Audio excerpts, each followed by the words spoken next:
All right, we got Only Small Bites.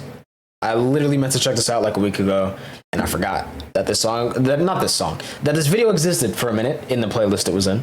But someone commented and asked me when I was checking this out, so I figured I'd check this out now. We're talking about cover songs and albums, which I always thought was very interesting, man, especially when I was younger, because like I had just learned what copyright was. So to me, it was weird that like you could like remake someone else's song and put it out and like be okay. Like I always thought it was weird, even before I knew how labels were. Even then, I always thought it was weird. So this should be interesting, man. Now I will say there are very few instances where I think a cover is better than the original.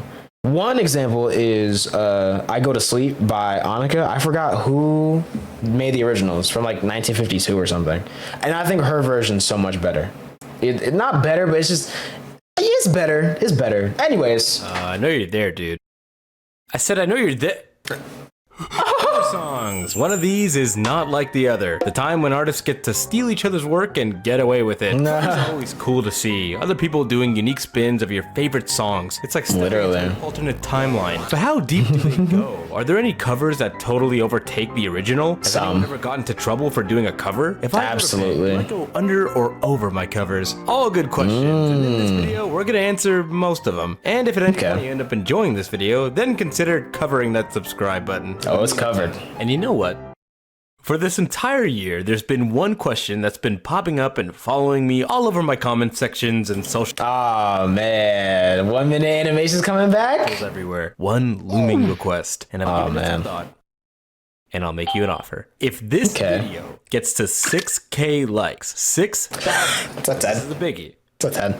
I will do the highly requested, basically Travis Scott's Utopia. I'll do it. You guys are asking, and it's the least I could do. But if you guys still want it, really. That's real. Anyways, that's real. This. Enjoy. Like I've kind of been missing those, but I kind of haven't because I personally think his long form content is so much more interesting, and it's like better. But the little bro, that's what put me on, bro. Literally, that's what put me on, bro. So like, let us see that, man.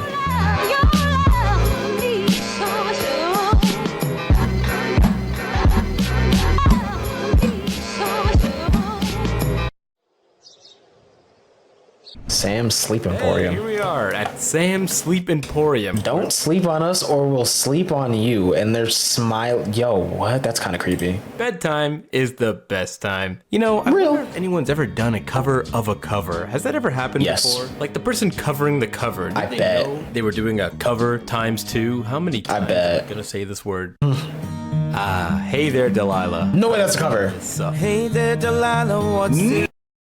Okay. I will never like this AI remaking songs thing of like Kai Cenat and Duke Dennis doing an R&B song. I can't get behind that, bro. I can't.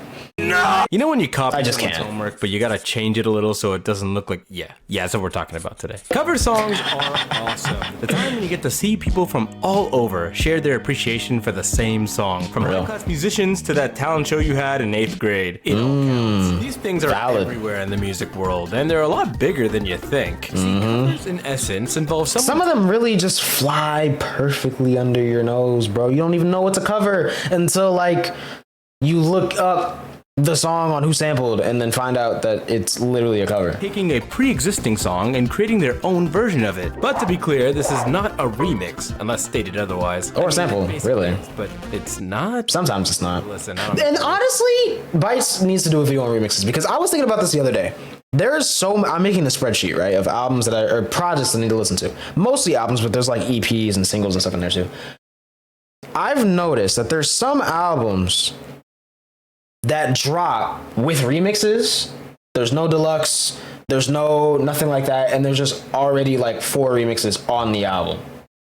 And that's weird to me because, especially with pop music, because I've noticed that a lot of times a song will drop and then some time will pass, and then at least back in the day, and then you get a Zed's Dead remix or whatever the case may be, whoever remixed, K-Tronada. But it's crazy because there's certain albums where the album will drop and then boom, there's remixes on it. So are these artists hitting up these producers to do a remix of a song before it drops? Or are these producers just like catching wind of a song, or like going to the same studio and hearing a demo and then just like choosing to remix it? I know that's what happened with deadmau5. Literally, one of the first songs he ever released was a remix of some song because he was in the studio and decided to remix it. And then they ended up putting it on the album. But like, what? So that would be kind of cool. They offer a way to see your favorite songs reimagined in all sorts of new and fun ways, changing singers, instruments, languages, and you can find them in almost every genre. Even TV shows aren't safe. They don't always work, but when they do, it's heat. I love cover songs, especially when it's an artist covering. I like some covers. Another artist's song, like Rihanna covering Tame Impala for her album. See, this is one example where, me personally, I feel like it's not different enough for a cover. And I think that's why I like I Go to Sleep Veronica, because it's completely different from the original. Same lyrics, same, but the overall sound, the production, like the delivery, everything's different about it. So I think that's why I like it so much, and that's why I always think of that whenever I think of covers. But this one, like, I literally could shuffle my like songs playlist right now, and either one of these could come on. I'm not gonna know which one is which for a good 20 seconds, and even still, it's like, wait a minute, who is this? I don't know. Me personally, why stuff like a version is so popular. But why I love listen to a these cover song when the real McCoy is right there?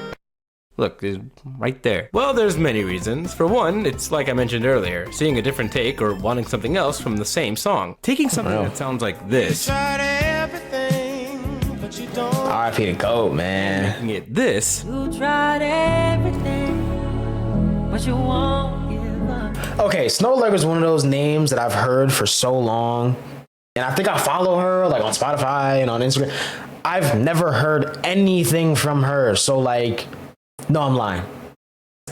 She dropped a song with Playboi Carti, and I reacted to that, and it got blocked. I'm lying. So that's the only thing I've heard, but I had no idea she did this. This is hard. Could be appealing to a lot of people. I hate those times when you find the cover song first and then you go back to the original and it's like, ugh. It's the worst. It's the worst. Frank Ocean's cover of Aaliyah's cover of the Isley Brothers song. Damn, I didn't think we'd get here so soon. Taking up the drums really does something, huh? And tons of reggae and calypso music have people covering and sampling each other's stuff all the time. Oh, absolutely. That's something I've noticed growing up, because like, I ain't gonna lie, my mom be playing the same songs over and over. She's been playing these same songs since 2008.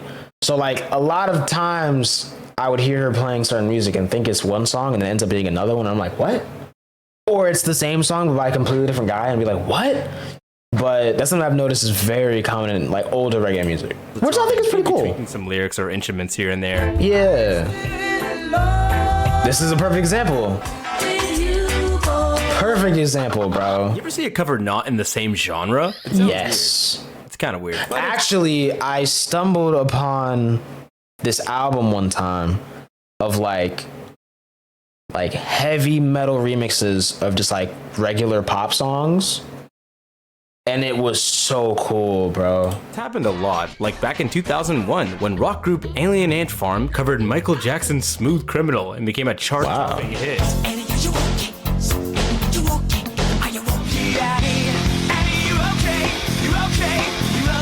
Whoa! I never heard that, but it's kind of cool. Surely this won't happen again. I'm just gonna take this up. Or how about a rock band covering a pop tune, like when Linkin Park covered Adele's "Rolling in the Deep"? And if you think it sounded all I heard this in your face, it actually sounded like this. I know. I haven't heard this. So much emotion, maybe too much. Let's remove the singer altogether. Who needs them? Then you get instrumental covers? Oh, replacing the singer with a sax or something. Okay. A song that gets covered a lot is Dolly Parton's Jolene. This thing is a country staple, being done by the White Stripes, Miley Cyrus, Olivia. I ain't gonna lie, I gotta listen to like her music. I've never really heard too much music from her, but I just know she's like goated in general, especially in the country scene. But I don't like country music, man, so I guess that's why, but I gotta check her out, man. John, and even Pentatonics. The Creepy Wow. guys. I think they also did a Hallelujah cover, which is sitting at They did. 700 million views. Yep. What am I doing? Crazy. I've heard that a lot. They got their push on YouTube, which in itself has its own little culture of covers, and has been super Definitely. influential for not just covers. I love guitar covers. Justice Dare or Justice Dare, I'm not sure. He be doing guitar covers of rap songs, R&B, just like all that. If you know, you know, bro. And he's hard. Literally so fire. Every single cover is amazing. People from anywhere covering anything from music to TV to even video game music like Smooth McGroove or Silver's game parody remix things. Especially because now with the internet, you could do a cover or say something and get the attention of the original artist. And if you're lucky, maybe even get to play with them. So to all you USB mics out there, keep covering your favorite stuff. Who knows? It might even turn into something. Literally, not literally though. As you sit at your computer, frustrated at the world, you think to yourself, Oh, I like cover songs, but nobody's making music for me. One song is not enough. I need more. Jimmy, let me introduce you to the cover dimension. Oh man. An alternate dimension. At least he has his Every chair. song is a cover song. Yikes. How can you have a cover if there's no original? The cover album. One song Yikes. isn't enough. You're greedy. A whole project filled with covers, aka a label's worst nightmare. These they tend to pick an array of different songs from different artists to show their range. Take a look at Weezer's album, Weezer. Not Weezer or Weezer, especially not Pinkerton. No, this Weez consisted of covers of popular 80s tunes. It also was good. A good one would be rap rock group Rage Against the Machine and their album Renegades, covering people that seem to be unique in some way in their style. There's a bunch of rock bands here and legendary artists, as well as covering rap songs by Rakim and Cypress Hill. But that's true. We don't get many covers of hip-hop songs. Not really. Why? Package for Mr. Bites? How did he find me here? It's okay, he does this every time. Carry on. Yo. Rap tunes to sing along to. Oh, that's sweet. I don't know if you noticed, but throughout this video, I've neglected to mention any hip-hop. I mean, you don't really see a lot of people covering each other's raps. Yeah, not really. Now, what I will say is you definitely do see a lot of, at least back in like the 90s and 2000s, you would see a lot of people, not really interpolating, but like they would take a line from one song that they really liked and then flip it into something else on a completely different song. There have been a couple covers, but like, can I really count that as rap? You know, I don't know. Pre-Big Pun mention.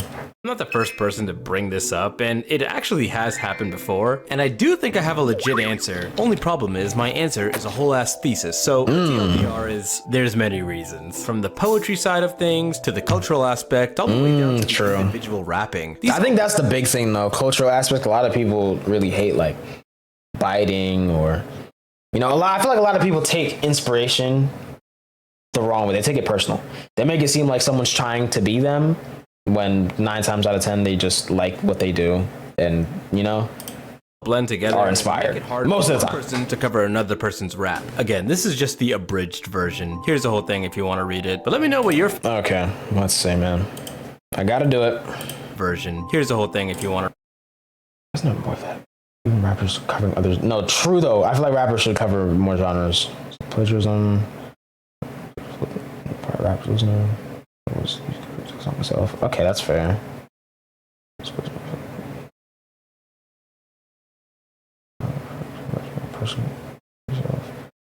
Ooh, true though. That is true. Rap is a very personal genre, so that could be why.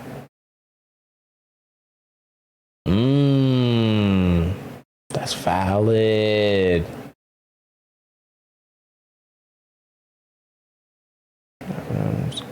Poetry. Word. Forget about.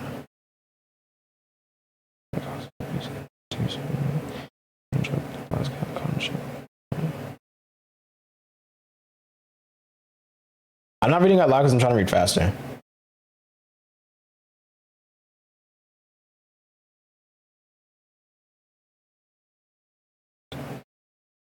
That's true, and that's kind of also why it's interesting because there's so many songs that use like. Honestly, I think that's just a thing with songwriting, especially the lack of songwriting in rap. A lot of people just end up going with cliches that they've heard because a lot of really popular music is just cliches that have been flipped into interesting, you know, or given different context or whatever it may be.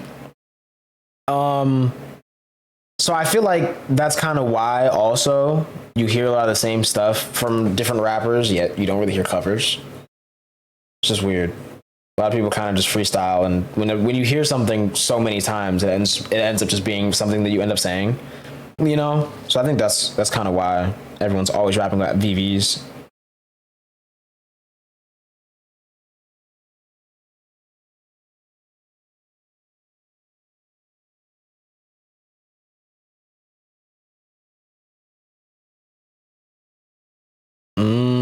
That's real though. I really enjoy freestyles on like older beats, but it has to be the right artist. I feel like putting everyone on like the throw it in beat wouldn't work at all.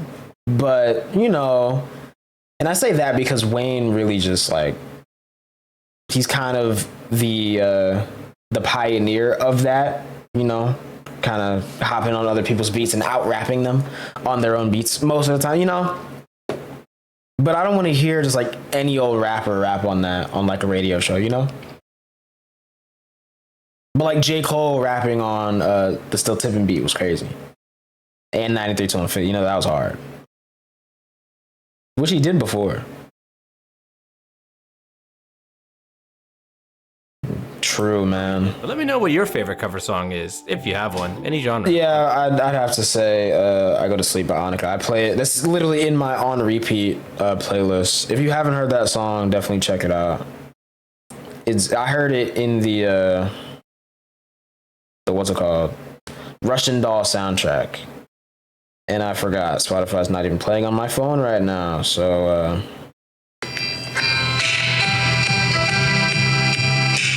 but yeah, that song, just so you know. Unless you say one of those weird ass guitar rap cover things. You are not human. You are an alien. Okay, where was I? So real. Yes, cover projects. Look at you. You didn't even say anything. You didn't even try to remind me.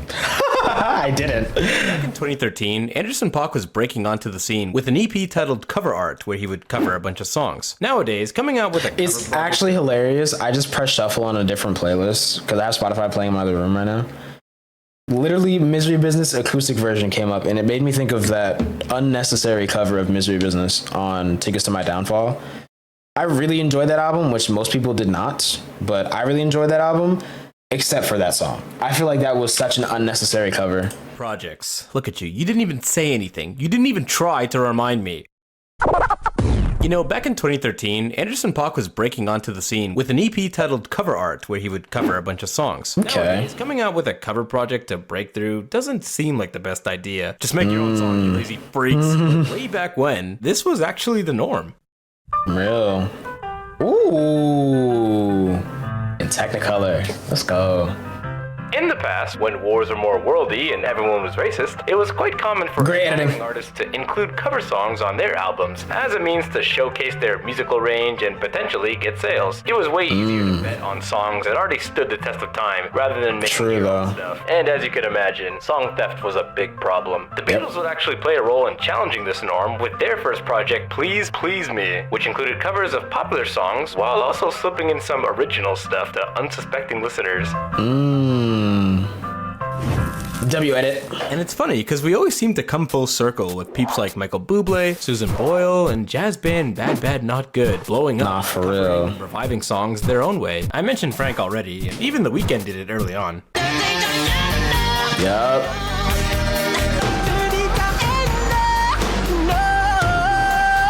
But wait, that begs the question, has there ever been a cover that was bigger than the original? Like, people think of the cover version For sure, bro. What am I doing back at the cover machine? Songs getting seconds or even third rounds of success. The cover version is wild, but apparently Literally. it happens all the time. Tears for Fears had their song Mad World.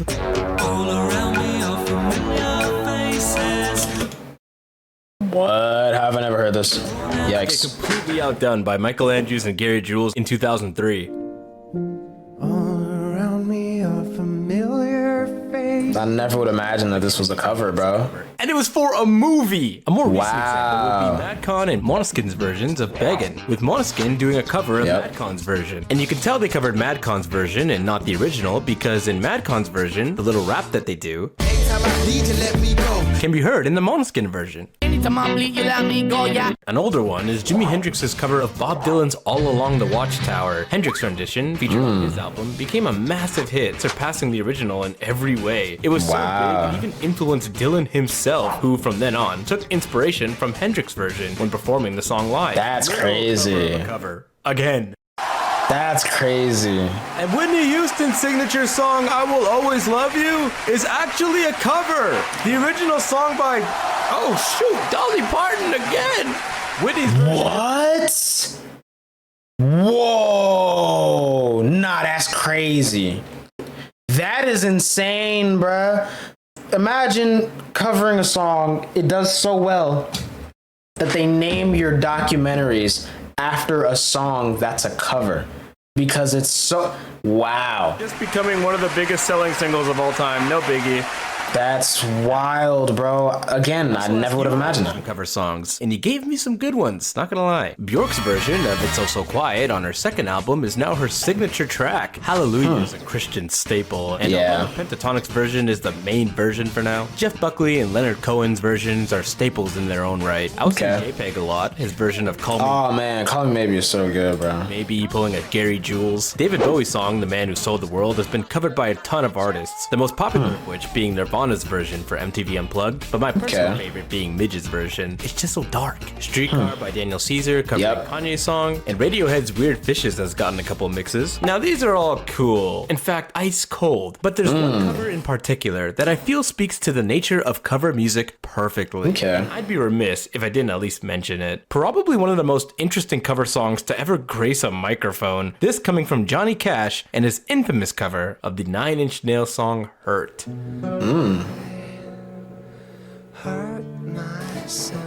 Released during the end of his life, lots of people were skeptical about him doing this song, including both Cash himself and Trent Reznor, the original song's Okay. creator. Cash was a 50s country singer, and Trent was the hottest bad boy in town. They should not mesh. But with enough push by producer Rick Rubin, I was about to say, Rick Rubin, bro. and the song eventually got made and came out on his final album, American 4, with a music video coming out shortly after, chronicling his life. I hurt myself today. A much slower and reflective rendition, this would almost instantly garner critical and commercial acclaim. His emotional interpretation just struck a chord with listeners, including Trent. So much so that Trent has gone on to say that the song, quote, isn't even mine anymore. Real. His best works. It's also regarded as one of the greatest cover songs of all time. Fair. Trent sent his kid off to college and she just never came back. Insane. Ugh, I'm getting Yikes. tired. I think to wrap this up, I'm gonna go to that Johnny Cash cover, because Trent's song taking on a whole new life can kind of be said about every cover in a way. I really like what Trent said about it all, because it sums up covers perfectly in my opinion. Quote, it really made me think about how powerful music is as a medium and art form. I wrote some words and music in my bedroom as a way of staying sane about a bleak and desperate place I was in. Some thinking how that winds up being interpreted by a music legend from a radically different era/genre and still retains sincerity and meaning. Different, Crazy. but every bit as pure. So if I've learned anything, I guess it's that good songs never really go out of style. True, though. Honestly, I feel like covers... Oh, my God. Don't even... Oh, God. I feel like covers are just proof of how, like, crazy good writing can be. You know? That's really all it is, man. Good writing. Literally. Up getting their grubby little hands on it every time, and those Every single time. picking up all the songs and they're all It's so, like, oh, my God. Why do they still do this? Why do they still do this? I get it. It's, like, supposed to be clean versions of songs for kids, by kids. But, like... Trust me, bro. Trust me, bro. They should have quit 10 years ago, but they really gotta quit soon, bro. Because this ain't it. I'm like 44 now. Why do people keep They're buying this? still dropping? Who's buying this? Still haven't forgiven them for Gorillas. This whole thing kind of reminds me of I didn't even know that one existed, but I've heard the... I feel like they covered a Mariah Carey song and you can just like clearly hear how bad it is. Matter of fact, I think Bites talked about that in a video. What Taylor's doing, re-recording all her old stuff so she actually owns it. I mean, she's basically covering herself, right? Kind of. Can't convince me otherwise. Which I saw, honestly, it's not surprising at all, but labels are scrambling to try and figure out how to prevent artists from doing that. Which is so whack, but again, it's not surprising. Thanks for watching. If you want something else, check out one of these two. They're pretty Great vid, man. Now, if you'll excuse me, I still gotta figure out if being under or over the covers is optimal sleep meta. It depends on where you are. You said you were leaving 15 minutes ago. Security. Is that how Bruh sleeps, bro? Just like flopping around everywhere? That's kind of crazy. Hey man, great vid for sure. Some great covers. I can't really think of any other notable ones, honestly, because most of the time I'm not really a big fan of covers. Like I said, they gotta be really different for me to like it. That's why I do enjoy like the Leica versions, you know. Obviously, Gambino has the best one. Billy's was cool. I feel like Aurora's done a few, and they're pretty cool. Who else has a really good one? I can't really think of any off top, but there's some really good ones, man. But other than that, like, and I think that's another thing too. I really do like live covers. I feel like a lot of, you know, covers that are just like recorded, released, you know, all that. They're not as cool most of the time, bro. So I definitely like live covers more, but it really just depends, man. Great vid though. Let us see it.